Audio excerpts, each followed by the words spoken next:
بسم اللہ الرحمن الرحیم۔ ہچکی کا طبی علاج۔ اگر آپ ہچکی روکنے کے لیے بہت سے طریقے آزما کر تھک گئے ہیں تو ہچکی کے علاج کے لیے ہم آپ سے 2 نسخے شیئر کریں گے جن کے استعمال سے انشاءاللہ ہچکی فوری رک جائے گی۔ نسخہ نمبر 1، کاغذ کی تھیلی یا پلاسٹک کا شاپر منہ اور ناک پر چڑھا کر ہاتھوں سے اس طرح دبا کر رکھیے کہ ناک اور منہ کی سانس کی ہوا باہر نہ نکلے۔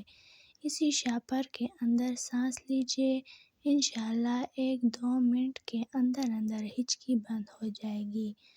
نسخہ نمبر 2، ایک چھوٹی الائچی اچھی طرح چبا کر نگل لیجیے اور ساتھ ہی میں فوراً ٹھنڈے پانی کا 1 گلاس پی لیجیے، انشاءاللہ ہچکی بند ہو جائے گی۔